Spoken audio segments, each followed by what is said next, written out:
I began my knighthood in Daventry with nothing to my name except a feather in my cap, a cape on my back, and an appetite for adventures.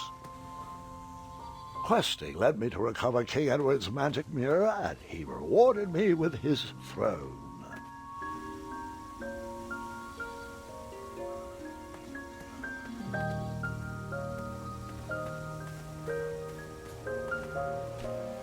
I inherited a flawed but charming kingdom, and I worked tirelessly to restore the land to its former glory.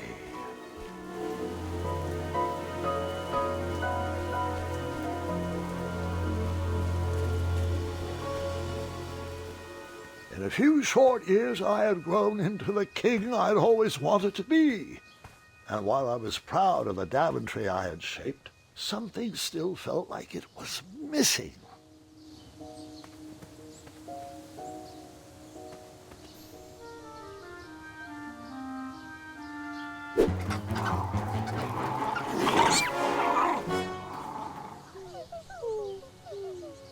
Wait!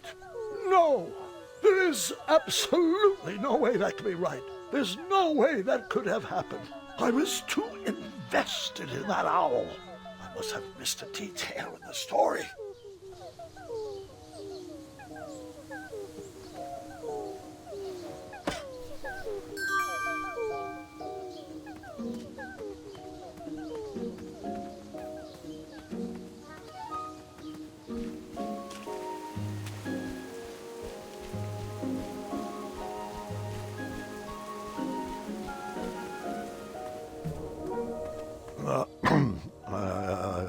I forgot one small detail.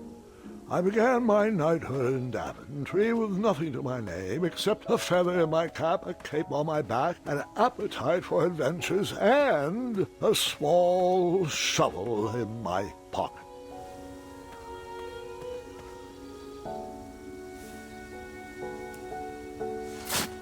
Buried in the soil was a tiny, spiniferous thorn seed.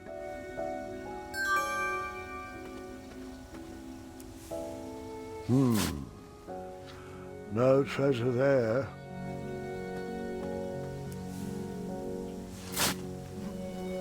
A tiny acorn had been planted in the dirt.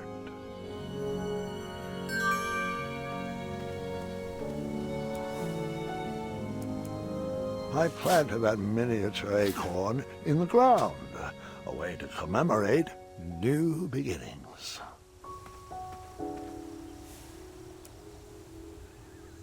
That looked like a great spot for a spiniferous thornweed plant to thrive.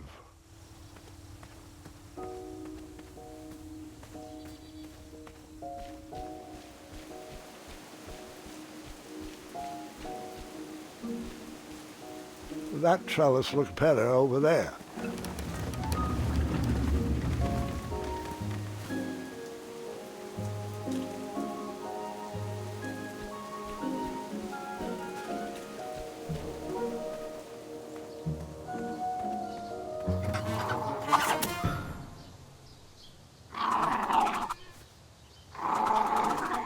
The family of chirping owls brought a smile to my face, but anguish to my heart. My kingdom was thriving, but I was alone. Who was I building this Daventry for?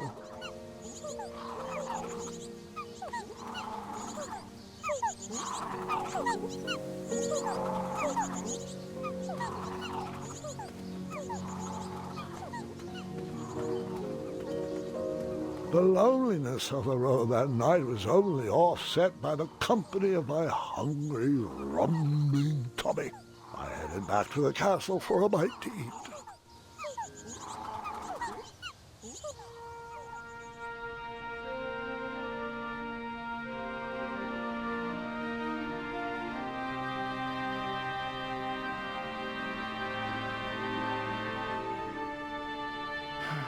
What good is all this food with no one to share it with? Oh, how rude of me. Here you go. Sire, Daventry Decree 743-11... I know. No animals are allowed at the table. Did the bakers ever respond to my invitation for dinner? They declined. Said they couldn't find a sitter. You're right. Perhaps the guards would accept an invite for dinner. Oh, Graham, we'd love to. We'd love to, but... Yeah, decree 9/11 to the 23rd power. Afraid so, sire. As you were. Oh, before I forget, Larry, you know I restored the budget for your own personal steed, right? Oh, right. My own personal steed. Thank you. Well, I suppose I could use the surplus on masking the odor of number 2. No, I mean Royal Guard number 2. He smells like syrup. It's intolerable, really. It's gotten so bad my helmet fogs up. You'll get used to it. You're absolutely right. We should create a dinner guest out of all this extra food. Why didn't I think of that?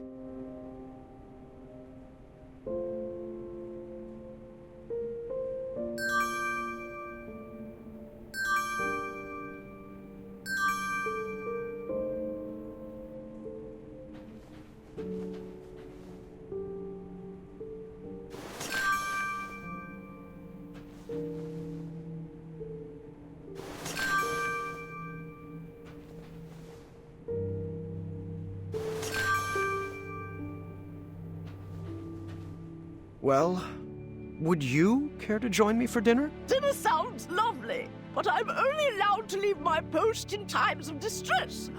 Or if that plate of peas needs to be replenished. Oh, I think they went too strong on the lavender again. I can smell the spices from here.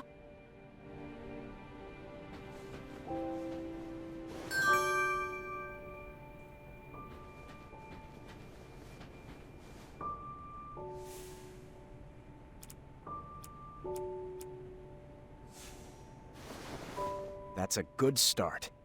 What else can we add to her? You're right, she does need a cape. A purple cape.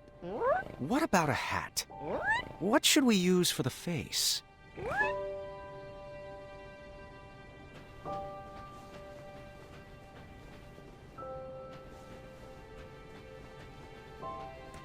Such big muscles. Can't believe you had trouble finding a girlfriend. I worked on those muscles for myself, Gwendolyn. Thank you very much. Someone had placed a second throne next to mine as a hint. I bet it was Royal Guard number 2. He was growing old and anxious for Graham kids. Really? You're using your own name in puns now? You're right. That pun was chairless.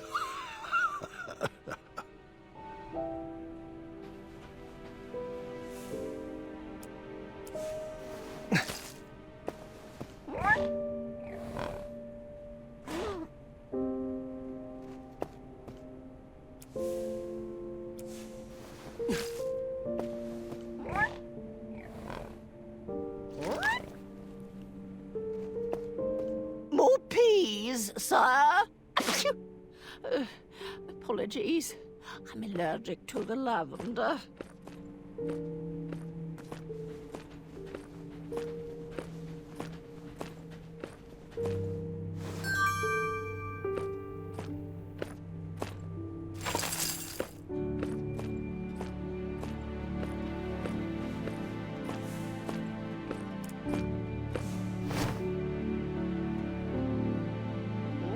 What about a hat?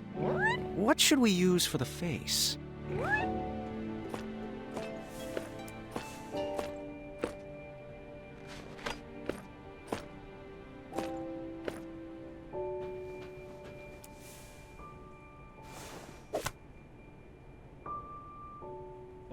What should we use for the face?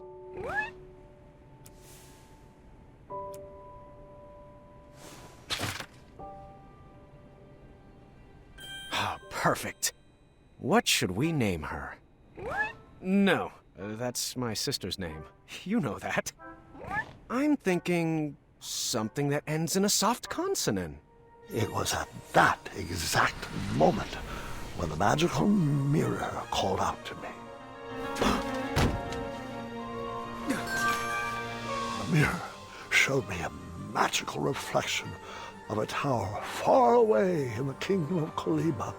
It told me that the princess I would marry was trapped at the very top, waiting for me to rescue her. Wasting no time, I grabbed a beautiful ring from the royal treasury and headed off to save my future wife. Ha! Oh, looks like my nursemaids are here. Can you excuse me for half an hour? You got it, Grandpa.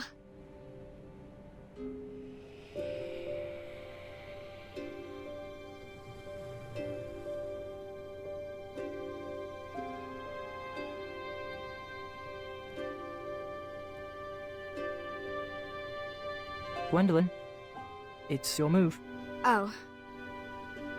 What's taking them so long? I'm honestly not sure. He's probably just distracting the nursemaids with his jokes. For 4 hours? Would that really surprise you? No, I guess not.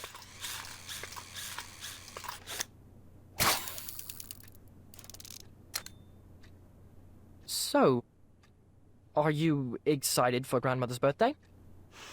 I haven't even picked out her present yet. Mother helped me pick out mine. I'm told it's the perfect gift. All right, children. Your grandpa is now ready for you. Gwendolyn, he asked to see you first. Can we go together? Best not to overwhelm him all at once. Besides, I need God's help with the daily decrees. Is it all right if we finish this after lunch? Go ahead. Wouldn't want to keep him from his favorite.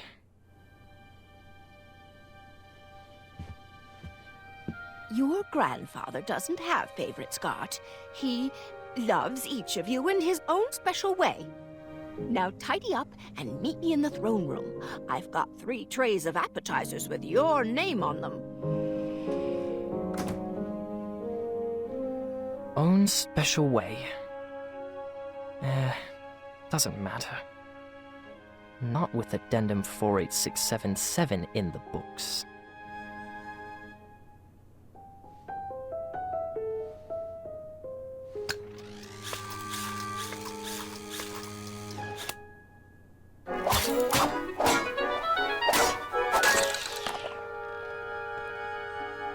Ah, bother.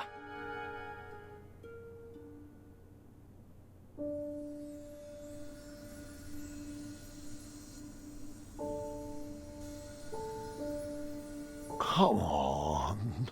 There's got to be another one in there. Just one more, one last quest. Another notch in my feather, a voyage to Neptune's kingdom, or a journey through the infinite desert. Please, Mirror, one final adventure.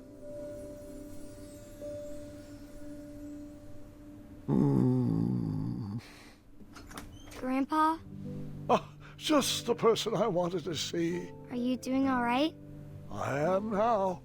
Did they find you the right medicine? Your company is better than any medicine in those vials. Yeah. Now, come, sit. This time, you picked the story. Something with a dragon, perhaps. Actually, could you tell me more about Grandma? Everyone knows she's a great queen, and she's nice and regal and wonderful. But none of that's helping me pick out her birthday present. I want to get her something really special. Of course. I suppose there's no better place to start than at the beginning, when my travels led me to the Enchanted Isles.